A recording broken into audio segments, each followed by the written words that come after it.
ونستهديه ونستغفره ونعوذ به من شرور أنفسنا وسيئات أعمالنا من يهده الله فلا مضل له ومن يضلل فلا هادي له أشهد أن لا إله إلا الله وحده لا شريك له وأشهد أن سيدنا ونبينا محمدا عبده ورسوله من لا نبي بعده اللهم صل وسلم على سيدنا محمد المفتاح باب رحمة الله عدد ما في علم الله صلاة وسلاما دائمين بدوام ملك الله وعلى آله وصحبه اللهم رب اشرح لي صدري ويسر لي أمري واحلل عقدة من لساني يفقه قولي سبحانك لا علم لنا إلا ما علمتنا إنك أنت العليم الحكيم اللهم ارزقنا فهم النبيين وحفظ المرسلين وإلهام الملائكة المقربين اللهم أغننا بالعلم وزينا بالحلم وأكرمنا بالتقوى وجملنا بالعافية لا حول ولا قوة إلا بالله العلي العظيم والحمد لله رب العالمين نوينا التعلم والتعليم والتذكر والتذكير والنفع والانتفاع والإفادة والاستفادة والحث على التمسك بكتاب الله تعالى وسنة رسوله والدعاء إلى الهدى والدلالة على الخير ابتغاء وجه الله ومرضاته وقربه وثوابه سبحانه وتعالى على هذه النية وعلى كل نية صالحة جامعة شاملة نافعة من خيرات الدنيا ونعم الآخرة وإلى حضرة النبي المصطفى محمد صلى الله عليه وسلم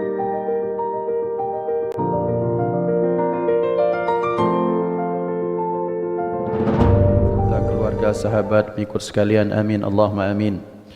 Wa kullu am wa antum bi khair. Mudah-mudahan di munasabah tahun baru hijrah maka kita semua umat Islam Allah berikan kebaikan, kesehatan, penjagaan, keberkahan, ampunan, hidayah, taufik, inayah. Fa insyaallah mudah-mudahan yang hadir kita semua tidak berpisah kita dari majlis ini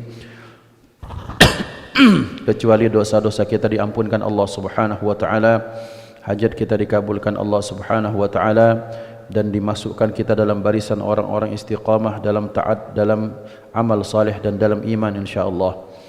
Ikhwan dimuliakan Allah Subhanahu wa taala, pada hari ini sesuai masih dengan momen hijrah, tahun baru hijrah, maka kita akan membahas satu kitab yang dengan itu banyak sekali kebaikan-kebaikan yang bisa kita peroleh, mencontoh perilaku orang-orang soleh terdahulu. Karena dikatakan dalam hadis inda dzikris salihin tanzilur rahmah, ketika disebutkan manaqib kebaikan orang-orang soleh itu turun bercucuran rahmat Allah Subhanahu wa taala. Turunnya rahmat tersebut dikarenakan betapa ternyata orang-orang soleh itu punya aura positif. Karena hidup mereka penuh dengan keikhlasan, maka kemudian hidup dan matinya pun kebaikannya menembus ke dalam hati. Saya ulangi bahwa orang-orang saleh, para kekasih Allah itu jangankan untuk hidupnya, bahkan matinya pun menjadi inspirasi kebaikan. Sementara orang-orang yang taleh, lawan dari saleh, hidupnya jadi masalah, kemudian matinya menjadi sebutan yang buruk. Maka ikhwan dimuliakan Allah Subhanahu wa taala, begitulah kemudian Imamul Haddad menggolongkan manusia bahwa sesungguhnya manusia ini di depan Allah Subhanahu wa taala cuma dua saja, ya imma fi dairatir rahmah wa imma fi dairatil hikmah. Apakah kita dalam golongan orang-orang yang mendapatkan rahmat Allah, ataukah kita masuk dalam golongan orang yang dijadikan pembelajaran oleh Allah?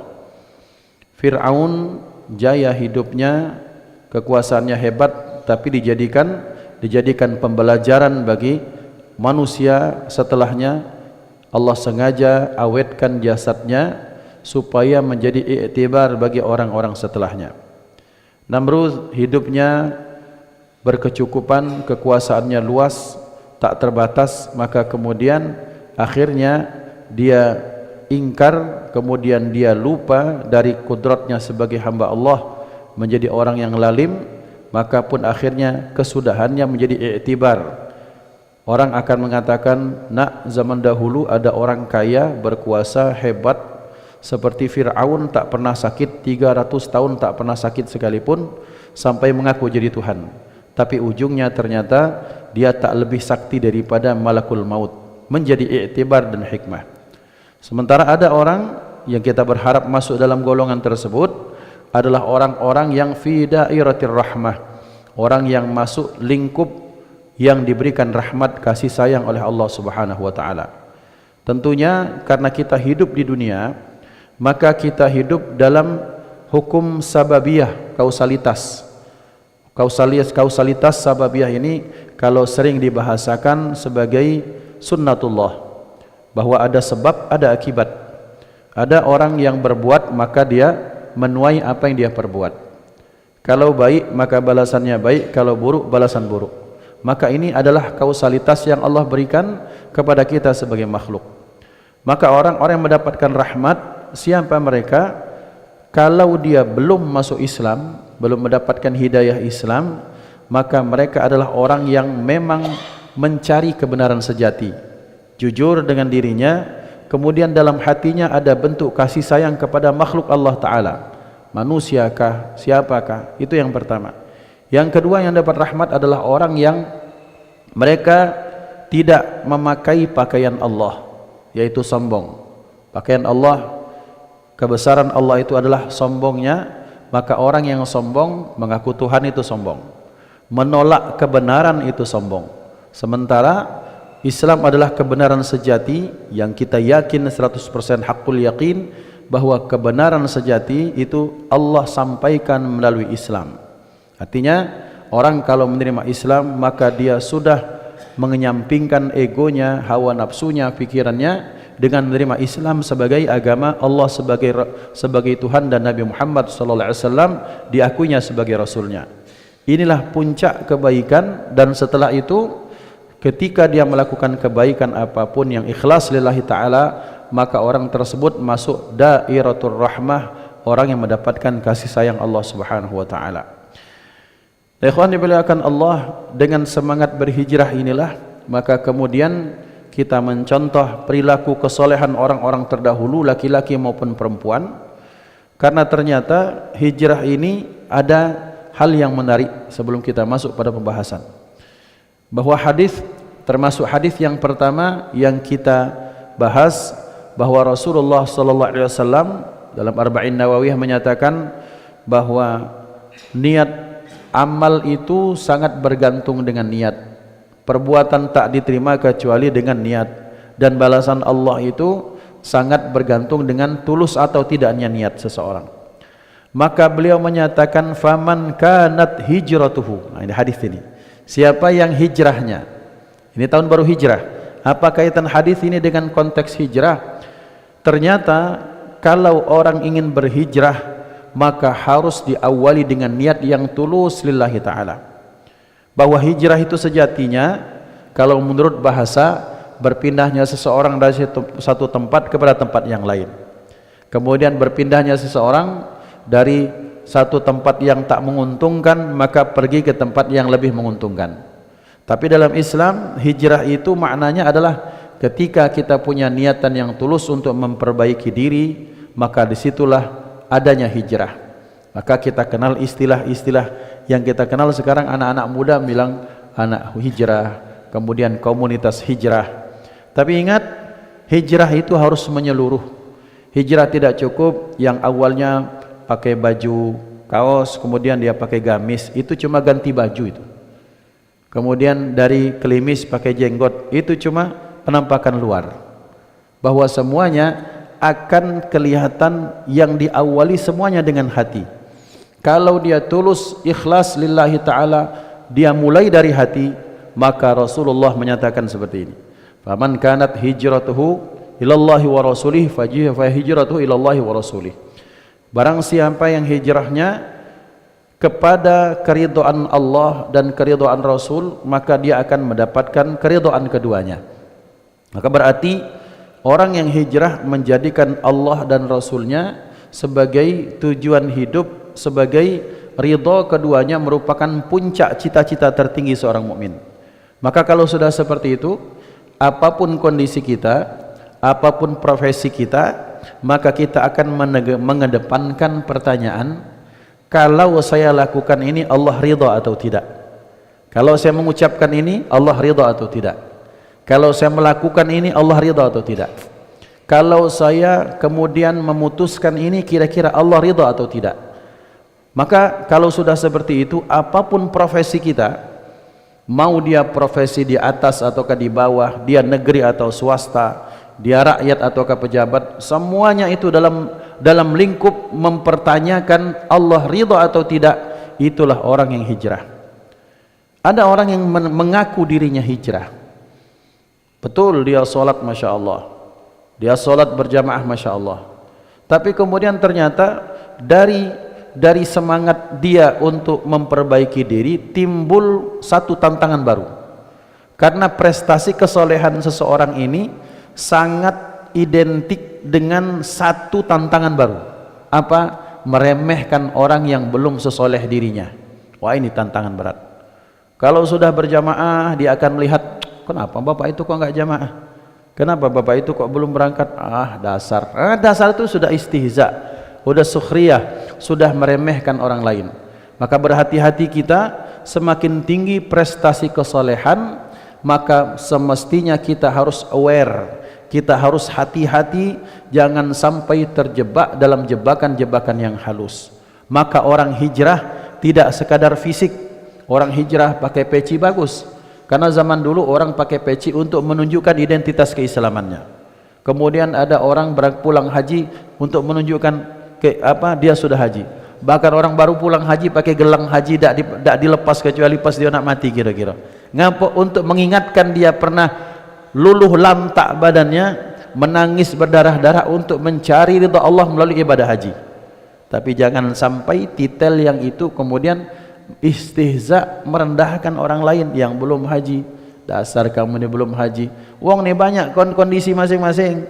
Mungkin dia nak nyekolah ke anak, mungkin dia banyak utang, mungkin dia kebutuhan ini dan itu yang primer yang menyebabkan dia belum berangkat, belum wajib untuk berangkat haji. Maka ikhwah dimuliakan Allah Subhanahu wa taala, penting bagi kita, hijrah itu tidak hanya pada fisik, hijrah itu pada pemikiran, hijrah itu pada niat, hijrah itu pada komunitas.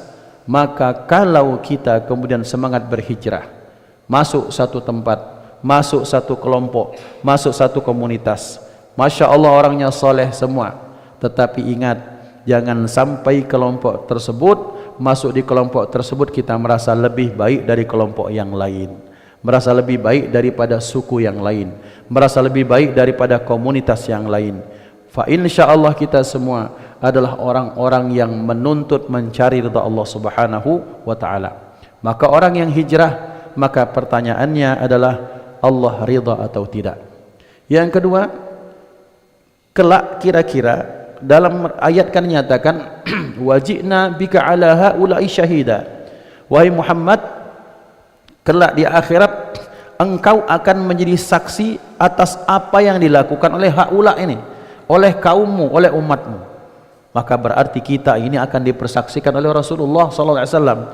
Pertanyaan kita adalah yang kedua, setelah Allah ridha atau tidak, yang kedua, nanti Nabi malu tidak mengakui kita sebagai umat? Apakah prestasi kebaikan yang kita lakukan bikin Rasul bangga atau tidak? Sementara Rasulullah SAW itu sangat ingin sekali membanggakan umatnya di depan Nabi yang lain.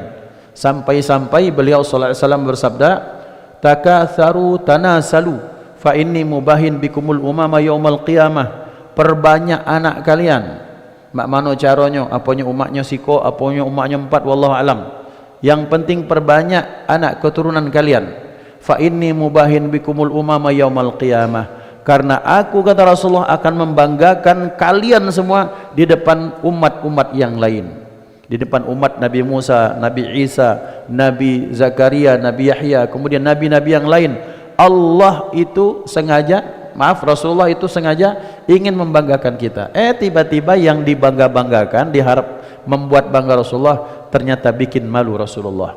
Maka orang yang berhijrah itu senantiasa dia berpikir, kalau saya menghina yang lain gara-gara kesolehan saya, Rasul bangga tidak dengan amalan ini?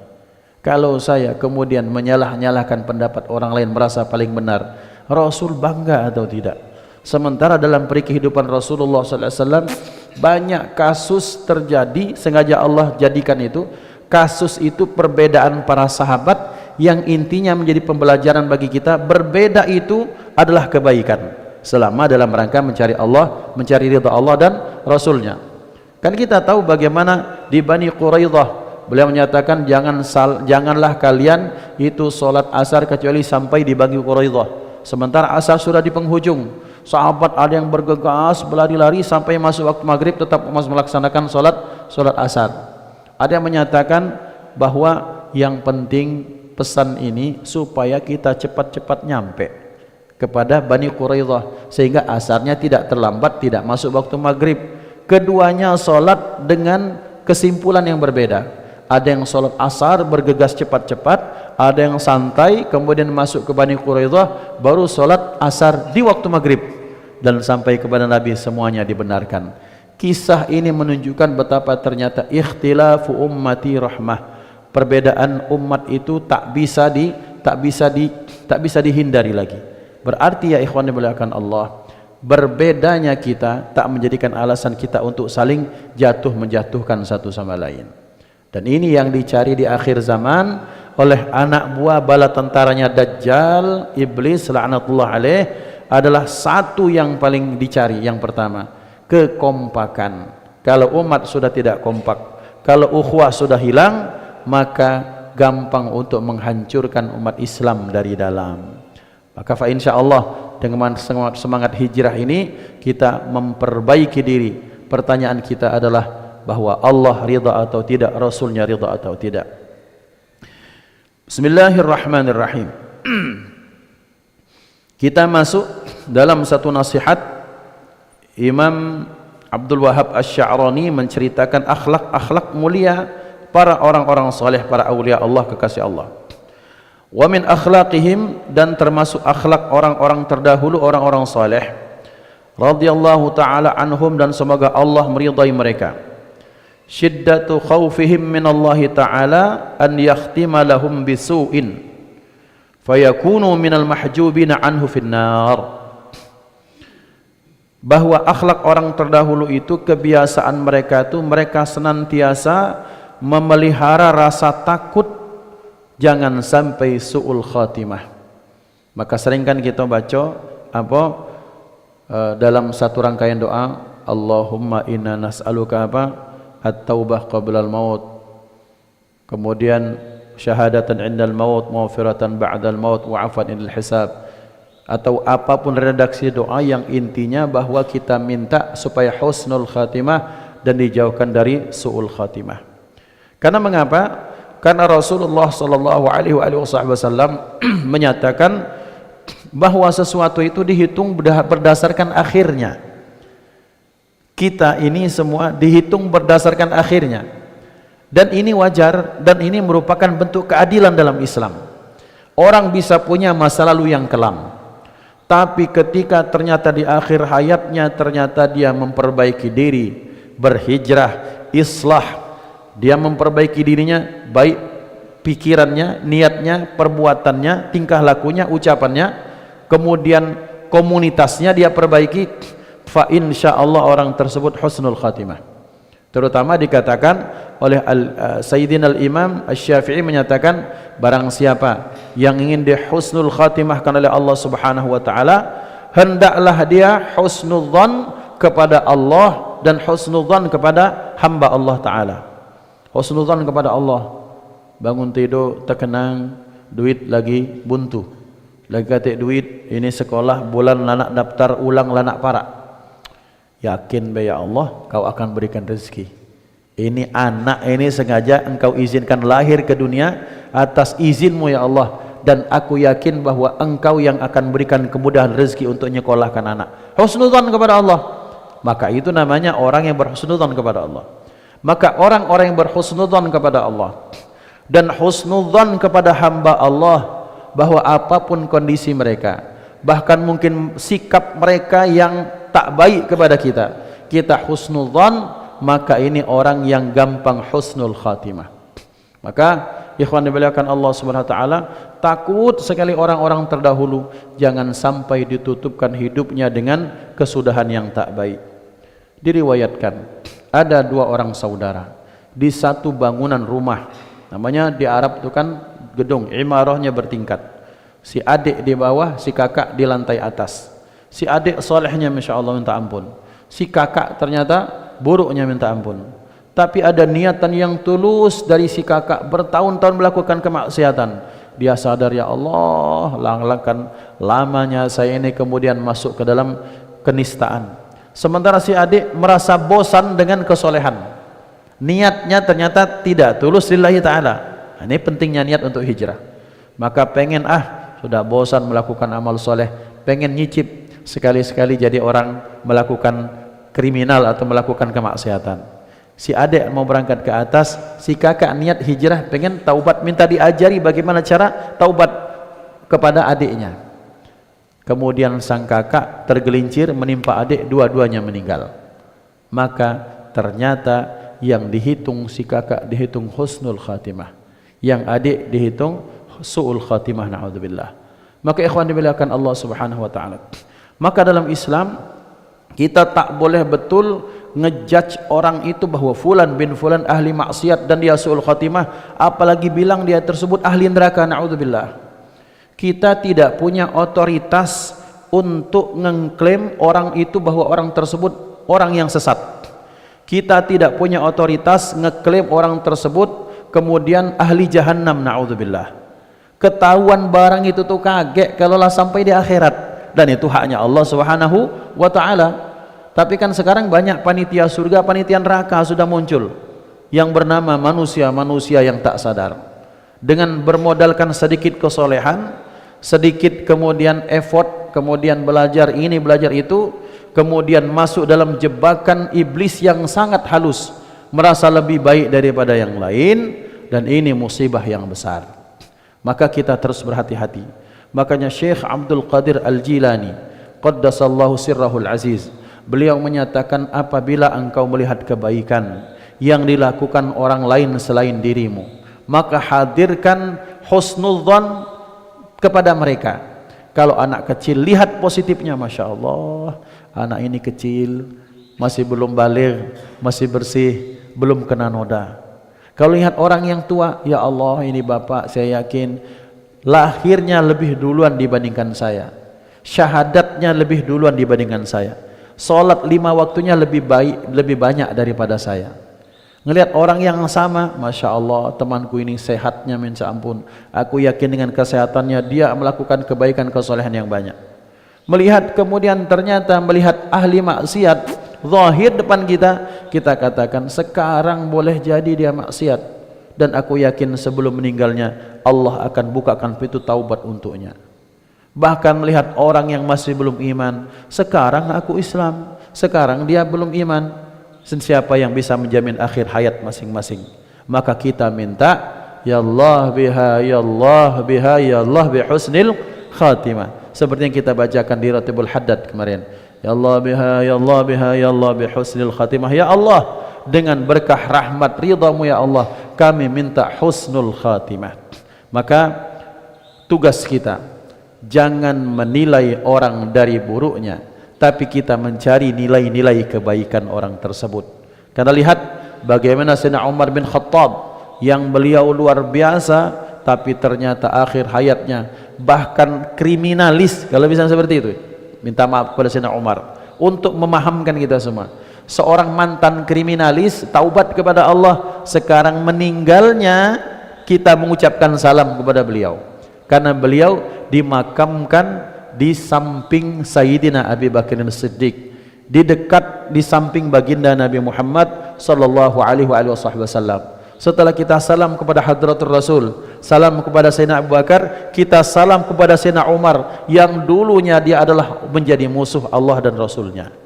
Siapa yang bisa menjamin bagaimana akhir kehidupan seseorang?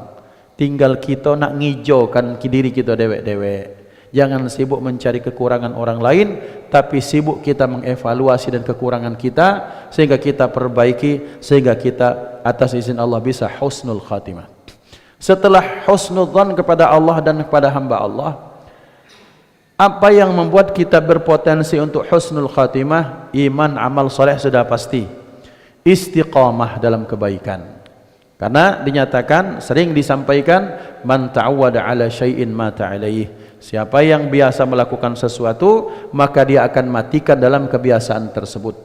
Kita lihat bagaimana para ad-da'i ilallah, ada yang meninggal sedang khutbah, Masya Allah, ada yang meninggal sedang ceramah, ada yang meninggal dalam posisi mengajar, memimpin zikir, ada yang meninggal lagi ngaji dari satu acara, ada yang meninggal dalam kondisi sujud. Ini orang-orang yang husnul khatimah, dan mudah-mudahan kita dimasukkan Allah dalam golongan tersebut.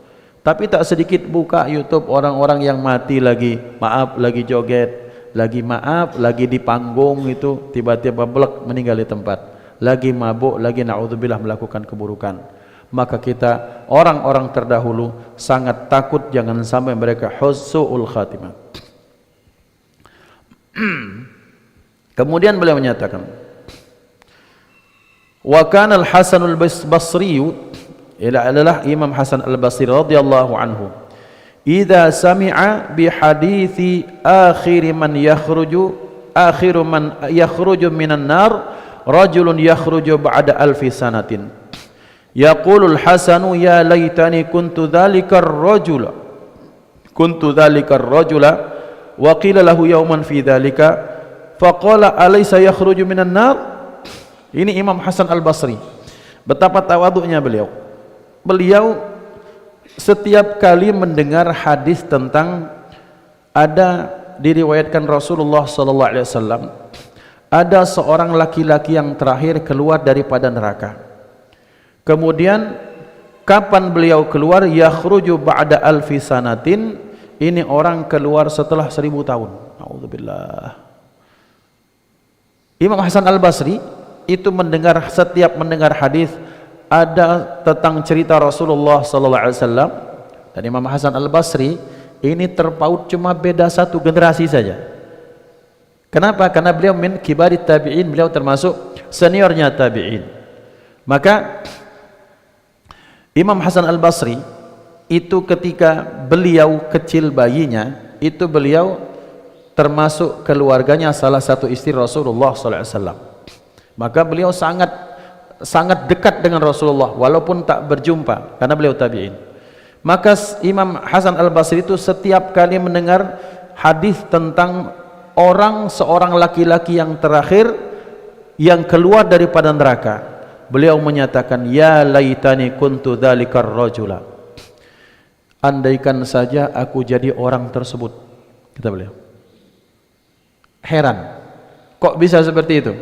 Dikatakan, wahai Imam Hasan al-Basri, kok anda sampai bisa berpikir seperti itu? Andaikan saja anda menjadi orang yang terakhir keluar daripada neraka setelah 1000 tahun dalam neraka. Apa kata beliau? Apa jawaban beliau dengan pertanyaan, alaysa yakhruju minan nar? Bukankah orang ini keluar daripada neraka? Maksudnya ini masih terhitung keluar neraka, bahkan masuk surga. Sementara ada orang yang tak akan keluar daripada neraka, khalidina fiha wal iyadzu billah.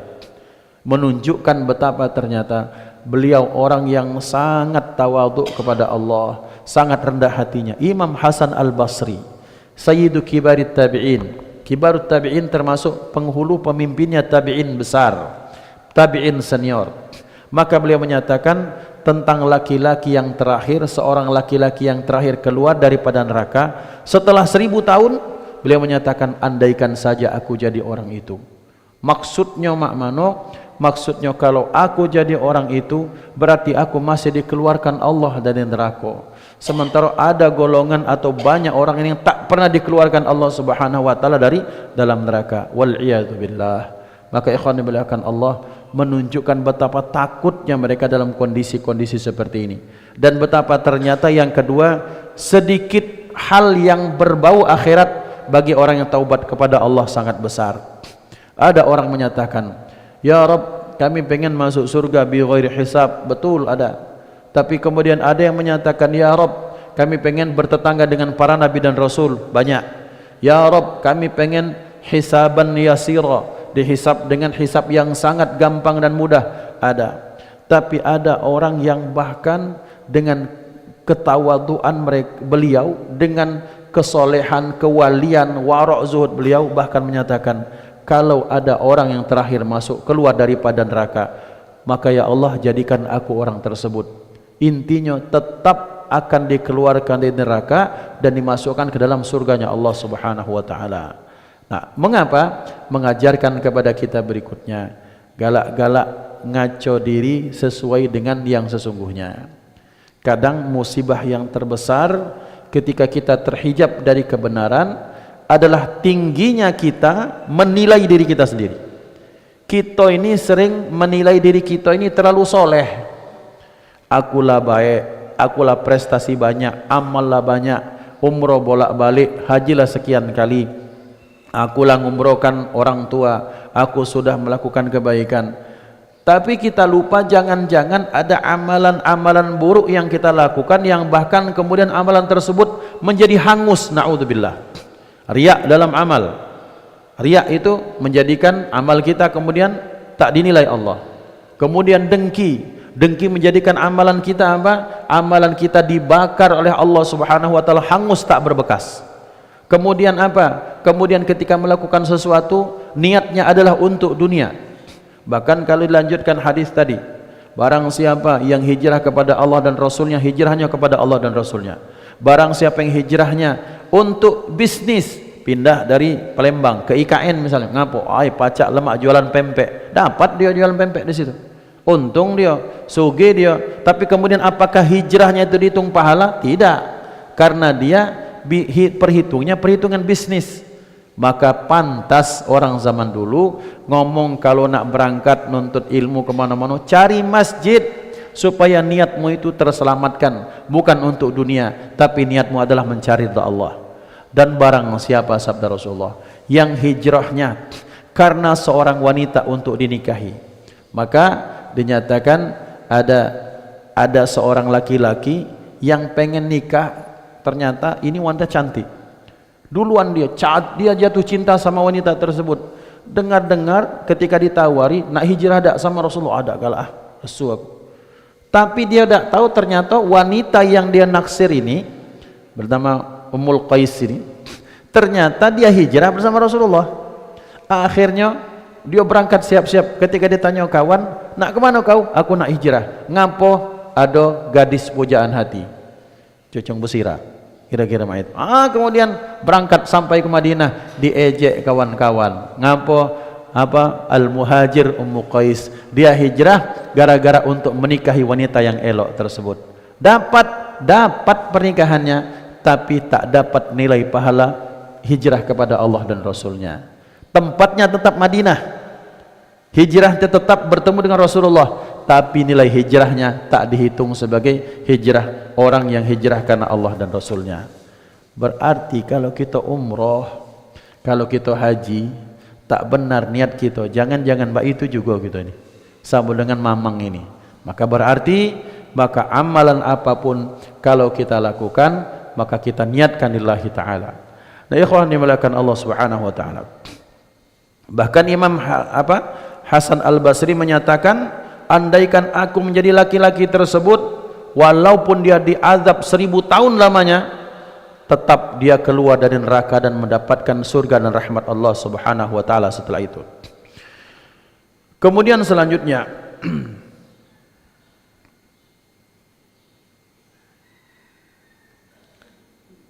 dikatakan Imam Sufyan Ats-Tsauri, beliau menyatakan ma amina ahadun ala dinihi ya'ni ghaliban illa salibahu. Tidaklah, kata Imam Sufyan Ats-Tsauri, tidaklah orang yang merasa aman terhadap agamanya kecuali Allah akan cabut rasa aman tersebut. Maksudnya seperti yang kami sampaikan tadi, ada orang ngerasa dengan kesolehannya ayaman, aku ni soleh, nah takutnya kaget dicabut Allah agama yang kita bangga-banggakan, amal soleh yang kita bangga-banggakan selama ini, yang kita merasa pede untuk kemudian kita di tengah masyarakat hidup, kemudian di tengah masyarakat bahkan kita berani menjelekkan orang lain, kita berani kemudian merendahkan, menghinakan orang lain sebagai ahli bid'ah, ahli neraka, ahli apa. Ini orang kalau dia merasa aman dengan kesolehannya, ditakutkan Allah akan cabut agama dari orang tersebut. Maka ikhwan, ngeri nian kita ini kalau nunjuk uang, nunjuk pepatah wong lama gitu, nunjuk ini jari telunjuk, 3 jari balik ke kita. Dan itu betul bahwa ketika kita menghinakan orang dengan satu amalan buruk yang dia lakukan, kalau kita tidak benar, sebelum mati kita akan dicobakan 3 kali lipat dibandingkan dengan apa yang kita omongkan. Saya misalnya menghinakan fulan bin fulan, budak ini nongkrong tulah gawenya, maghrib lah datang, istihza, itu kan merendahkan namanya kan. Kita akan Allah hadapkan dengan 3 kali hal yang lebih hebat daripada itu. Maka berhati-hati, maka mulut ini jagoan, ini dia jagoan. Kamu, karena setiap ingatkan diri kita untuk sebagai rem bagi kita ketika kita akan merendahkan orang lain gara-gara keburukannya. Ingat bahwasanya kalau kita kemudian merendahkan orang tersebut, Allah akan cobakan kita 3 kali lipat dibandingkan dengan apa yang kita hinakan pada orang lain. Nah, ikhwan dimuliakan Allah Subhanahu wa taala, pembelajaran kepada kita jangan pernah merasa aman dengan agama kita. Maka kita minta, Allahumma inna nas'aluka husnal khatimah wa na'udzubika min su'il khatimah. Yang berikutnya,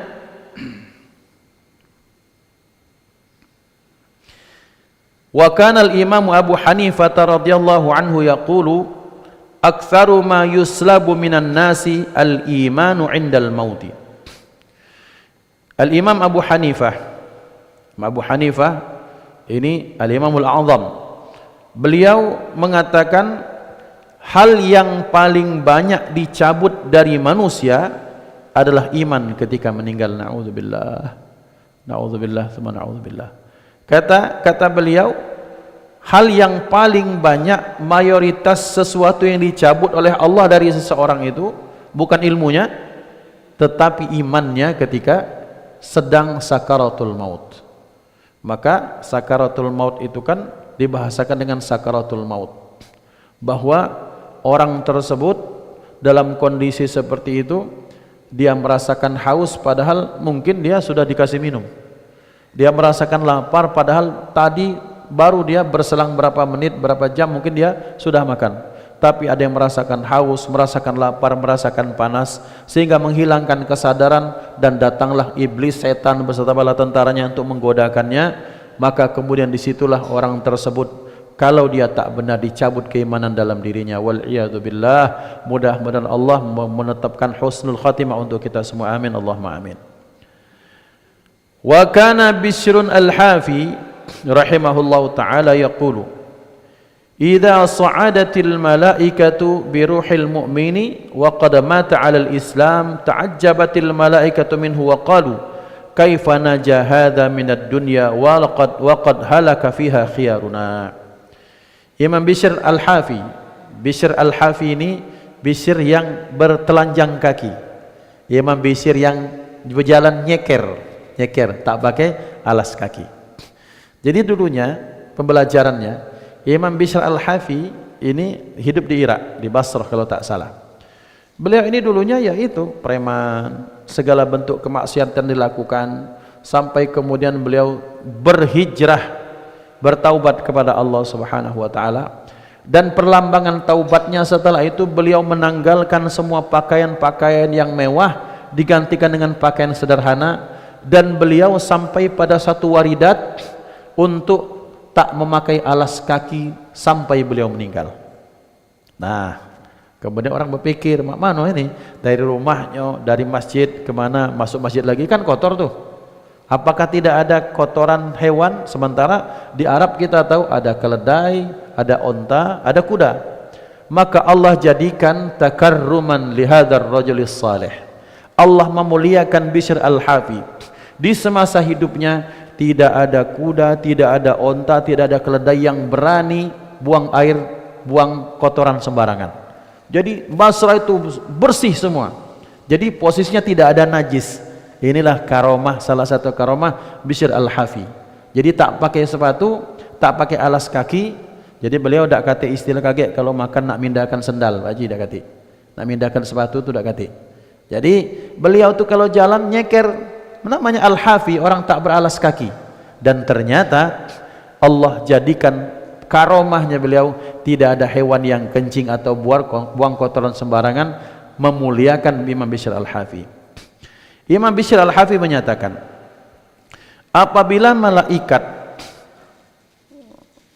idza sa'idatil malaikatu biruhil mu'mini, ketika malaikat datang mengawal ruh seorang mukmin ke langit, kemudian dia mati, orang mukmin ini mati dalam kondisi iman, maka malaikat-malaikat penjaga pintu langit menyatakan, kok bisa ya orang ini selamat matinya dalam iman, sementara halaka fiha khiyaruna, sementara malaikat terbaik yang kita punya itu kemudian tak berhasil menjalani misi.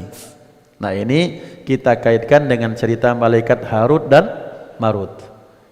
Malaikat Harut dan Marut kan adalah malaikat yang bukan iseng, tapi memang ada keheranan tertentu.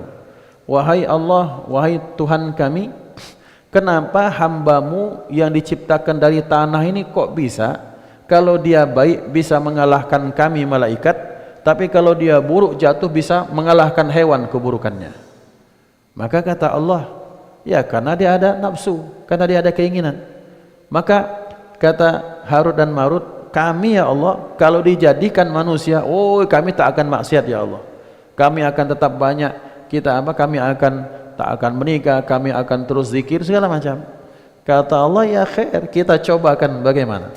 Ketika ternyata dicobakan, ditanamkan satu program baru yang bernama nafsu atau keinginan, maka keduanya kemudian tak lulus. Maka dinyatakan malaikat. Kenapa? Ya karena keduanya karena punya nafsu akhirnya tergelincir. Maka ikhwan dimuliakan Allah, maka malaikat bertanya, ini kok bisa-bisanya ini seorang hamba yang nama manusia ini bisa lolos ketika dia mati dia dalam kondisi iman, sementara malaikat terbaik di antara kami tak bisa sukses dalam tugasnya. Maka pertanyaannya itu menjadi hal yang mengherankan malaikat. Ini ikhwan dimuliakan Allah, maksudnya adalah malaikat ini mempertanyakan itu karena kenapa? Satu, kehidupan dunia itu sangat berat, ya. Yang kedua, yang lebih berat lagi manakala ruhnya itu dicabut 1 inci demi inci dari badan.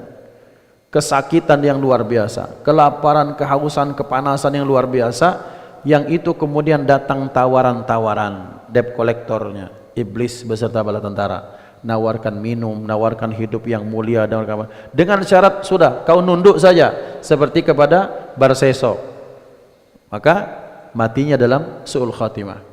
Maka ketika malaikat membawa ruh mukmin ke atas, itu dilihat ternyata seperti itu, maka mereka sangat heran. Artinya mereka lepas atau selamat dari fitnah yang terbesar, yaitu sakaratul maut. Nah, ikhwan dimuliakan Allah, Ustaz, kenapa ruh mukmin dibawa? Dalam suatu riwayat, seorang mukmin itu ketika menjelang ajalnya, maka banyak malaikat, malakul maut nyebut nyawa. Tapi ada malaikat lain yang duduk di samping kepalanya, dekat dirinya, kemudian menghapuskan, membukakan hijab dari dirinya, sehingga dia melihat tempat yang terbaiknya berupa surga. Melihat tempat yang terbaik berupa surga itulah dia senang. Maka kemudian ada yang senyum, ada yang ketawa, kemudian ada yang jidatnya ini berkeringat, itu tanda husnul khatimah. Kemudian dalam kondisi dia tersenyum itulah malakul maut mencabut ruhnya dan dia melihat tempat yang terbaik di surga. Maka kemudian dalam riwayat, malaikat ini, rombongan malaikat ini mengangkat ruh orang tersebut, diangkat ke langit, kemudian dia dipakaikan, ruh tersebut dipakaikan dengan pakaian yang terbaik, jasadnya wangi, kemudian ketika di atas dia dipanggil dengan nama yang terbaik. Ini ketika ditanya malaikat penjaga langit, siapa ini? Maka malaikat yang menjawab tersebut, hadza fulan bin fulan, dan disebutkanlah nama yang terbaik dari orang tersebut. Maka disitulah mengapa kita ini akan dipanggil sesuai dengan nama kita, dengan nama yang terbaik. Sebagaimana sabda Rasulullah SAW, beliau menyatakan, innakum tud'auna yaumal qiyamati bi asma'ikum wa asma'i abaikum fa ahsinu asma'akum. Kelak kalian semua, sabda Rasulullah, akan dipanggil dengan nama kalian, bukan gelar, nama yang dipanggil, dan dengan nama bapak atau kakek-kakek kalian. Maka perbaguslah nama kalian. Berbagus bukan sekadar ucapannya, mengucapkannya enak, tapi bagus dalam artian punya nilai kata atau doa yang baik. Maka malaikat merasa heran karena kenapa? Karena seorang itu bisa selamat dari sakaratul maut yang sangat berpotensi orang tersebut dilepaskan daripada keimanan, dicabut imannya. Ya ikhwan dimuliakan Allah Subhanahu wa taala, maka intinya adalah salah satunya bagi seorang mukmin, kita tidak pernah merasa aman daripada su'ul khatimah. Maka kita tetap berhati-hati, aware diri kita, jangan sampai kita dicabut dalam kondisi tak iman kepada Allah, sehingga kita minta, ya Allah biha, ya Allah bihusnil khatimah, minta husnul khatimah. Kemudian kita berikhtiar dengan beramal saleh sebanyak-banyaknya sepanjang hayat kita, sehingga ketika kita terbiasa melakukan kebaikan, maka kita dimatikan Allah dalam kebiasaan baik tersebut insyaallah. Hadanallahu wa iyyakum ajma'in. Usikum wa nafsi bittaqwallah. Diaturi kalau ada pertanyaan yang pacak dijawab, yang tidak pacak kita diskusikan, kita PR-kan, dan akan kita jawab di kesempatan berikutnya. Silakan. Masih ada waktu ya untuk bertanya. Assalamualaikum warahmatullahi wabarakatuh. Waalaikumsalam warahmatullahi. Ustadz, ini urusan hati ini tidak bisa dilihat oleh manusia lain. Ini yang istijak tadi itu istidrat. Ini menyangkut hati ini Ustadz. Karena pengakuan diri itu sulit untuk dilepaskan dari sifat manusia. Aku nih sekarang bertanya, dan yang lain kalau ada aku nyuruh aku bertanya. Nah seolah-olah aku nih merasa aku dipacak nih bertanya. Jadi perasaan itu ada. Sudah itu kita jadi imam. Kan saat imam itu harus lebih daripada yang lain. Kalau ini itu yang terbaik lah. Nah itu kan harus merasa bahwa kita itu baik. Nah ini bagaimana ini Ustadz? Kalau tadi tidak boleh kita merasa tidak bisa merendahkan orang lain, sedangkan kita merasa baik, itu kan merendahkan. Ini juga nih Ustadz ininya. Dan dalam ilmu kepemimpinan itu diharapkan confident. Kita harus percaya diri bahwa kita itu bisa. Nah kalau kita mengatakan bisa, berarti ada yang kita mengaku bahwa mereka itu tidak bisa. Nah ini bagaimana ini Ustadz dalam menyikapi tipisnya apa namanya itu ya pandangan yang diinikan. Terima kasih Ustadz. Assalamualaikum warahmatullahi wabarakatuh. Waalaikumsalam warahmatullahi wabarakatuh. Merasa baik itu baik, tapi merasa paling baik itu yang bahaya. Baik itu maksudnya adalah bahwa ketika kita mendapatkan pencapaian seperti ini Pak ya. Saya analogikan dulu. Pak Haji pertama kali masuk di Baitur Rahman ini tahun 2000 misalnya. Kemudian di tahun 2000 itu kemudian Pak Ketua, kawan-kawan pengurus mengadakan ngaji Iqra. Saat itu Pak Haji baru pacak alif bata, tapi belum pacak merangkai, seperti itu ya. Seiring berjalan waktu 2025 ternyata Pak Haji berselang waktu 25 tahun itu kemudian ternyata jangankan baca Quran, ternyata sudah hafal juz 30.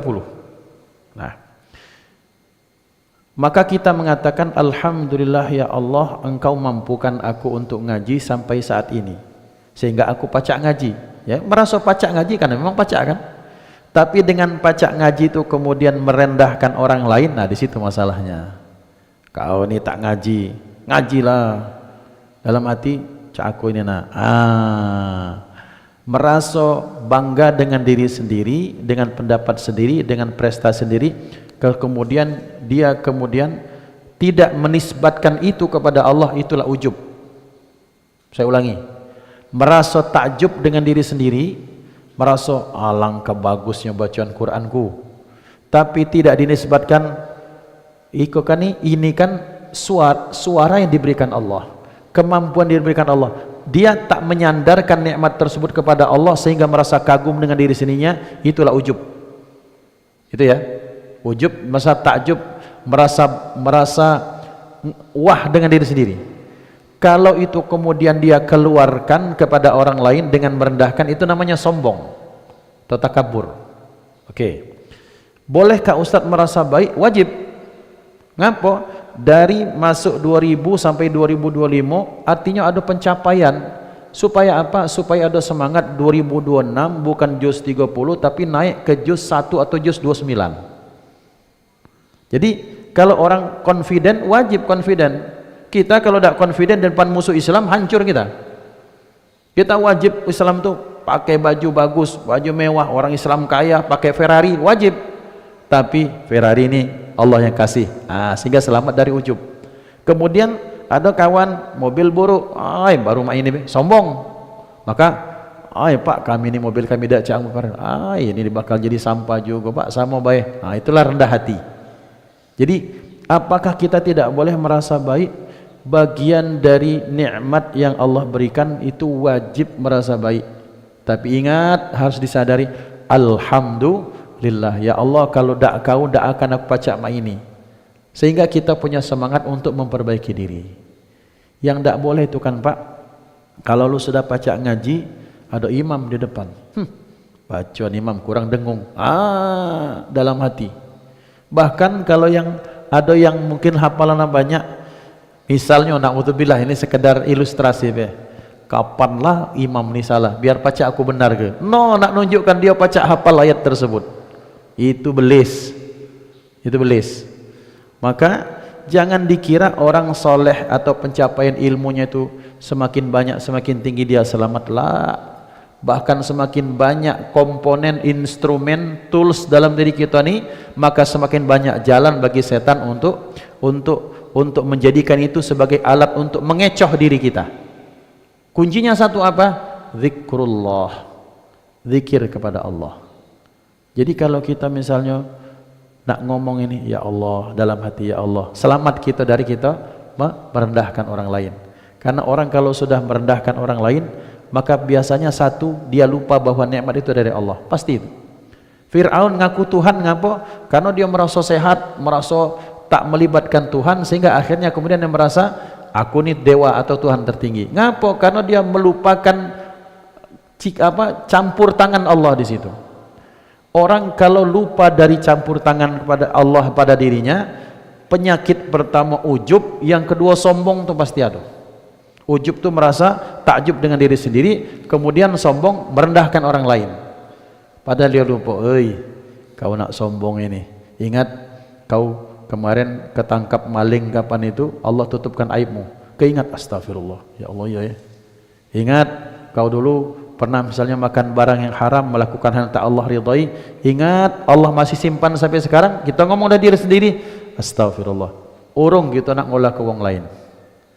Tapi kenapa orang kemudian bisa istihza, kemudian merendahkan orang lain? Biasanya karena dia sedang tidak ingat Allah.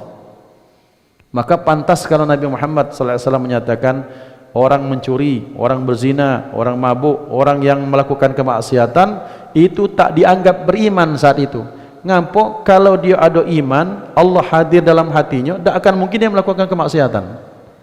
Maka berarti orang yang berani ujub atau sombong, biasanya dia saat itu sedang tidak ingat kepada Allah. Kalau ingat kepada Allah, tak akan melakukan itu. Maka pantas kalau berkaca, disunahkan Rasulullah, Allahumma kama hassanta khalqi fahassin khuluqi. Ya Allah, sebagaimana Engkau perbagus rupaku ini ya Allah, bentuk badanku ini ya Allah, maka juga perbaguslah akhlakku. Itu doa untuk menyadarkan kita, satu, ada campur tangan Allah. Yang kedua, hati-hati. Boleh jadi ada yang bagus rupanya, ternyata amalannya tak bagus. Nah, ini yang Allah ingin ingatkan kepada kita. Jadi intinya apa? Zikrullah, ingat Allah. Mana ya dalam hati? Allah, Allah, Allah, atau Allahu, Allahu, Allah, atau apapun, mau salawat. Intinya menyebut nama Allah dalam batin kita, kita sertakan terus, maka itu kita akan dijauhkan dari maksiat insyaallah. Termasuklah maksiat dosa sombong ataupun ujub. Wallahu alam. Kaget sambil sebelum mengindah ke sendal kita ngobrol lagi di sana insyaallah. Baik Bapak Ibu dimuliakan Allah, terima kasih banyak atas kehadiran semuanya, atas husnul istima'nya. Kita berdoa kepada Allah, mudah-mudahan amalan kita jadikan amal yang diridha Allah Subhanahu wa taala. Kita tetap Allah arahkan kepada ketaatan, dijauhkan daripada kemaksiatan di sisa usia kita, maka kita tetap terus menanamkan tekad, semangat berjuang mujahadatun nafsi sampai akhir hayat, sehingga kelak ketika kita meninggal Allah mudahkan kita untuk mengucapkan sebaik-baik kalimat la ilaha illallah Muhammadur Rasulullah sallallahu alaihi wasallam. A'udzu billahi minasyaitonir rajim. Bismillahirrahmanirrahim. Alhamdulillahirabbil alamin. Allahumma shalli ala sayyidina Muhammad wa ala alihi wa sahbihi wasallam ajma'in. Allahumma ij'al jam'ana hadha jam'an marhuma wa tafarruqana min ba'dihi tafarruqan ma'suma wa la taj'al fina wa la minna wa la ma'ana syaqiyan wa la matrudan wa la mahruma. Allahumma hdina bihudak waj'alna mimman yusari'u fi ridak wa la tuwallina waliyan siwak wa la taj'al khalafa amraka wa 'asak wa hasbunallahu wa ni'mal wakil. Allahumma inna nas'aluka husnal khatimah wa na'udzu bika min su'il khatimah. Ya Allah biha, ya Allah biha, ya Allah bi husnil khatimah. Ya dzal jalali wal ikram amitna ala dinil Islam. Ya dzal jalali wal ikram amitna ala dinil Islam. Ya dzal jalali wal ikram amitna ala dinil Islam. Wa sallallahu ala sayyidina Muhammad wa ala alihi wa sahbihi wasallam. Walhamdulillahi rabbil alamin. Taqabbalallahu minkum minna wa minkum taqabbal ya karim. Thumma assalamu alaikum warahmatullahi wabarakatuh.